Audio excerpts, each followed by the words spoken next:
DGISPR lieutenant general Ahmad शरीफ news conference कर रहे थे। उन्होंने कहा कि दहशतगर्दी के खिलाफ तवील जंग लड़ी है और फौज पाकिस्तान ने इस जंग में बहुत कुर्बानियां दी हैं।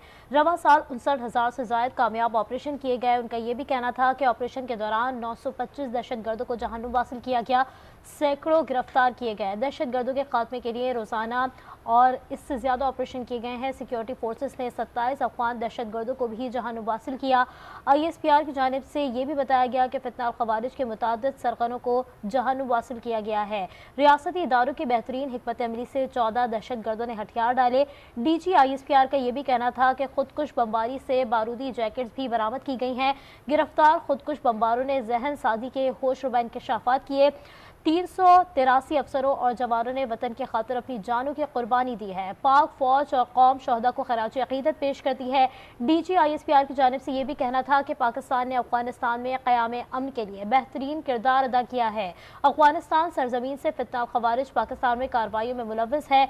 अफगान सरजमीन से पाकिस्तान के खिलाफ मुख्तलिफ नेटवर्क का काम कर रही है, जबकि पाक फौज अपनी अवाम और बॉर्डर्स की हिफाजत के लिए दिन रात कोशां है। DGISPR लेफ्टिनेंट जनरल अहमद शरीफ चौधरी का दो टोक मौक़िफ़। उन्होंने कहा कि 9 मई से जुड़े मनसूबा साजों को कैफर किरदार तक पहुँचाया जाएगा। न्यूज़ कॉन्फ्रेंस में कहा कि मुलव्विस लोगों को कानून के मुताबिक मिलिट्री कोर्ट्स ने सजाएं दी हैं। यह अफवाज पाकिस्तान का नहीं बल्कि अवाम का मुकदमा है। फैज़ हमीद से मुतालिक सवाल के जवाब में उन्होंने कहा कि कोई भी ऑफिसर अगर सियासत को रियासत पर मुकदम रखेगा तो उसे जवाब देना होगा। DGISPR ने यह बात भी वाज़ेह कर दी है। मज़ीद जानते हैं ब्यूरो चीफ इस्लामाबाद तारिक चौधरी से। तारिक चौधरी, बताएगा इस हवाले से वाज़ेह तौर पर और बड़ी जामा प्रेस कॉन्फ्रेंस टीम की जानिब से। देखिए, बड़ी जामे और बड़ी तवील प्रेस कॉन्फ्रेंस थी जिसको 3-4 हिस्सों में तकसीम किया जा सकता है। एक, फौज पाकिस्तान का जो रिजॉल्व है अगेंस्ट दहशतगर्दी और किस तरह से पाकिस्तान के अंदर और पाकिस्तान के बाहर एक बड़ी तवील और पेचीदा जंग फौज पाकिस्तान लड़ रही है अपने मुल्क के दिफा के लिए। दूसरा, गुज़श्ता 1 साल में जो अब तक ऑपरेशन किए हैं उनकी तफसील कुछ बताता चलूँ मैं, जो आज जारी किए गए हैं। इसमें बताया गया है कि 2024 के दौरान दहशतगर्दों और उनके सौदकारों के खिलाफ 59,775 कामयाब ID बेस जो है ऑपरेशन किए गए हैं। इसके अलावा इसकी अगर डेली तफसील मालूम की जाए तो रोजाना की बुनियाद पर 169 यानी 169 से ज्यादा ऑपरेशन किए जा रहे हैं। ये भी बताया गया है प्रेस कॉन्फ्रेंस में कि फितरा अल-फारिज के खिलाफ 925 दहशतगर्द जो हैं अब तक आज की तारीख तक जहन्नुम हासिल किए जा चुके हैं। इनमें से 73 जो ऐसे थे जो इंतहाई हाई वैल्यू टारगेट थे और उनको हलाक किया गया है, जिनमें मियां सईद आरिफ कुरैशी, मोहसिन कादर, अताउल्लाह उर्फ मेहरान, सदाउर रहमान, अली रहमान उर्फ स्वाति और अबू याहिया शामिल हैं। इसके अलावा जो नेगोशिएशन की कहीं दहशतगर्दों के साथ और रियासती इदारों की जो हिकमत अमली थी, जिन लोगों ने साथ डालना जो है चूज किया, 14 ऐसे मतलूब दहशतगर्द थे जिनको कौमी धारे में शामिल किया गया। लेकिन सबसे अहम बात यह है कि 2024 में यानी साल रवा में इसके चंद दिन बाकी हैं और काउंटर टेररिज्म ऑपरेशन और इस्ताद दहशतगर्दी की जो मुहिमें थी, जो उनके दौरान 383 फौज पाकिस्तान के बहादुर ऑफिसर और नौजवानों ने जाम शहादत नोश किया।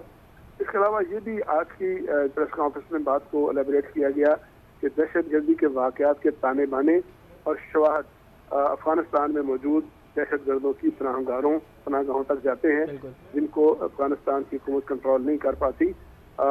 कंट्रोल कैसे किया जाएगा उसके हवाले से जो इक़दाम किए हैं उनको बताया गया कि वेस्टर्न बॉर्डर मैनेजमेंट रजीम के तहत जो है मुख्तलिफ इक़दाम किए जा रहे हैं, जिनके तहत 72% कबायली इलाके हैं उनको बारूदी सुरंगों से पाक कर दिया गया है। इसके अलावा जो गैर मुल्की अफगान बाशिंदे हैं उनके खिलाफ सितंबर 2023 में यानी 1 साल पहले ऑपरेशन शुरू हुआ था। अब तक 8,15,000 गैर कानूनी बाशिंदे जो हैं उनको अफगानिस्तान वापस भिजवाया जा चुका है। इसके अलावा स्मगलिंग, बिजली चोरी, मनशियात और ज़ख़ीरा अंदोज़ी वगैरह के जो वाक़यात हैं उनके खिलाफ भी क्रैकडाउन फौज पाकिस्तान के साथ के तावन से जारी है। जो हमारा ईस्टर्न बॉर्डर है उसके हवाले से बताया गया कि भारत की जानिब से 25 दफ़ा सीज फायर वायलेशन हुई हैं और 665 दफ़ा जो है स्पेकुलेटिव फायर के वाक़यात हुए और 61 जो है दफ़ा एयर स्पेस वायलेशन हुई और 181 टेक्निकल एयर वायलेशन के वाक़यात शामिल हैं। अलावा भी भारत ने रवान साल मुतअद्दिद फॉल्स फ्लैग ऑपरेशन भी किए, लेकिन हर दफ़ा जो हमारी फौज पाकिस्तान है उन्होंने LOC पर होने वाली इस तरह की जो कार्रवाइयाँ थी उनका मुंह तोड़ जवाब दिया। इसके अलावा एक और बात को एलेबरेट किया गया कि जो भारतीय रियासती दहशतगर्दी है उसका सिलसिला किस तरह पाकिस्तान से बाहर भी फैला हुआ है, जिसमें खास तौर पर भारतीय सिखों की दरूनी मुल्कों में जो किलिंग है, टारगेट किलिंग है, वो शामिल है। अकलीतों के हवाले से बताया गया है किस तरह से भारत जो है वो अपनी अकलीतों के साथ सलूक करता है। जो फौज पाकिस्तान की ट्रेनिंग है मुल्क के दफाव को मजबूत करने के लिए, उसके हवाले से बताया गया कि पाकिस्तान की अफवाज ने सिर्फ खैबर पख्तूनख्वा में आउटरीच के जो ऑपरेशन थे 6,500 ऑपरेशन ऐसे किए और प्रोग्राम किए जिनका मकसद जो था आवाम तक पहुंचना था। इसके अलावा जो सोशल सेक्टर है उसमें फौज पाकिस्तान किस तरह से कंट्रीब्यूट कर रही है। इल्म टोलो दा पारा के नाम से एक प्रोग्राम शुरू किया गया तालीमी सहूलियात का, जिसके तहत 7 लाख से ज्यादा तालिब इल्मों को तालीमी सहूलियात जो है वो फराहम की गई है। सेहत के हवाले से 113 से ज्यादा मेडिकल कैंप्स का क्याम किया गया। और बलूचिस्तान में जो सिबियर और नाइस का इलाका है जहाँ बड़ी ट्रबल रहती है आमतौर पर, उस इलाकों में सिबियर और नाइस 140 किलोमीटर लंबा जो रेलवे ट्रैक है उसमें 93 से ज्यादा ट्रैक्स को मुरम्मत के बाद 17 साल के तवील अरसे के बाद खोला गया है। जो सोशल सेक्टर है उसके तहत ग्रीन एकड़ रकबा जो है उसके तहत 15,825 एकड़ रकबा ग्रीन पाकिस्तान इनिशिएटिव के तहत उसको काबिल काश किया गया। इसी तरह के दीगर जो है वो इनिशिएटिव जो है बताए गए हैं। जो सवाल जवाब का सिलसिला था उसमें मुतअद्दिद अहम मामला जिनमें खास तौर पर 9 मई के वाक़यात हैं, जो मिलिट्री कोर्ट्स में मुख्तलिफ मुलज़मों को सज़ाएं मिली हैं उनके हवाले से क्या पॉलिसी है।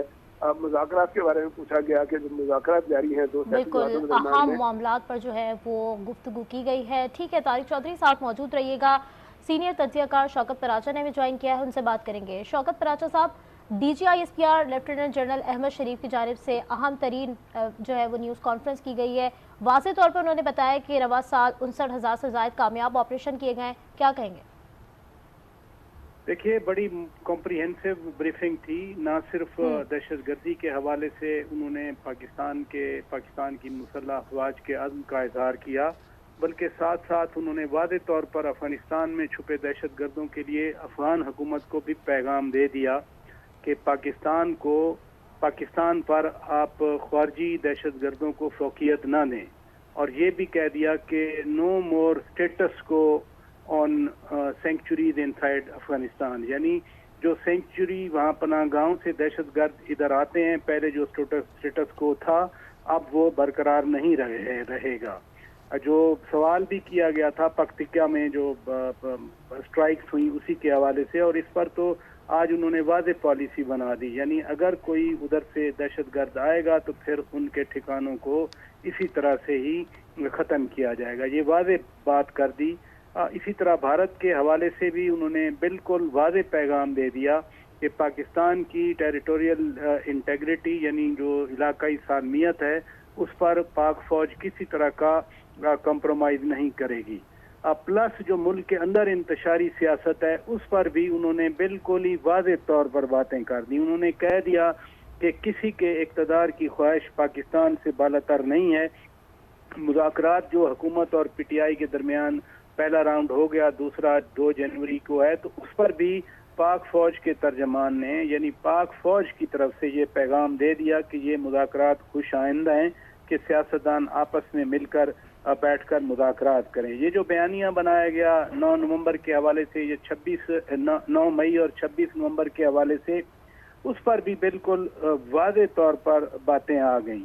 यानी DGISPR ने कह दिया कि ये सियासी दहशतगर्दी है जब मुसल्लह जत्थों को लेकर हमलावर यहाँ पर हमला किया जाता है इस्लामाबाद में, और ये भी बता दिया कि जो सोशल मीडिया की पॉलिसी बनती है PTI की, वो मुल्क के अंदर बैठे हुए नहीं बल्कि मुल्क के बाहर बैठे हुए लोग करते हैं, और उन पर PTI के जो इधर लोग बैठे हैं उनका कोई कंट्रोल नहीं है। तो ये इतने बड़े लाउड मैसेज हैं, यानी पॉलिसी जो पाक फौज की है उसको बिल्कुल वाज़ेह कर दिया। साथ ये भी कह दिया कि किसी ने सवाल किया कि दहशतगर्दी के वाक़यात में इजाफा हो रहा है, तो उन्होंने इस पर भी वजाहत से बात की कि खैबर पख्तूनख्वा में जहाँ गवर्नेंस बेहतर होनी चाहिए वहाँ पर झूठे बयानिए बनाकर और कन्फ्यूजन फैलाई जाती है।